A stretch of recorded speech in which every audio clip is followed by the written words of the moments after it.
আল্লাহ সুবহানাল্লাহ। দেখেন এই জায়গাটা হচ্ছে হযরত আব্বাস আলমদার রাদিয়াল্লাহু তাআলা আনহুর মাজার আকদাস।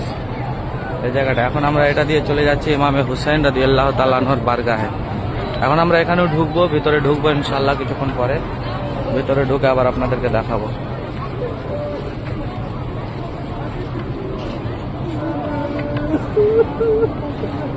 এই জায়গাটা এমন একটা জায়গা যে জায়গাতে এসে আমাদের মন থামা মুশকিল। এই জায়গাতে এসে শহদায়ে কারবালারা এই জায়গাতেই নিজের পরিবারকে আমাদের জন্য উৎসর্গ করেছেন।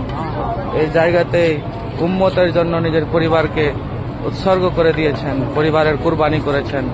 আমরা এই জায়গাতে এসেছি। সালাম সালাম, কোটি কোটি লাখো লাখো সালাম সেই আহলে বাইতকে, যে আহলে বাইত নিজের নানার উম্মতের জন্য নিজের পরিবারকে কুরবান করে দিয়েছেন।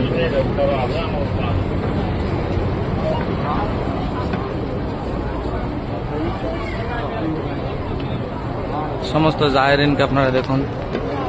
আমাদের কাফেলা একটু এগিয়ে গেছে, আমরা একটু পিছন পিছন আসছি। যে মানুষ আছে এনাকে সঙ্গে নিয়ে আসছি। জি ইনশাআল্লাহ তাবারাক ওয়া তাআলা এই জায়গ মানুষটাকে নিয়ে আমরা আগে বাড়ছি। আমাদের কাফেলা আগে আগে যাচ্ছে। আমি সকলের জন্য দোয়া করি আল্লাহ তাবারাক ওয়া তাআলা যেন সকলকে এখানে কমপক্ষে একবার আসার তৌফিক দান করেন। আমিন সুম্মা আমিন।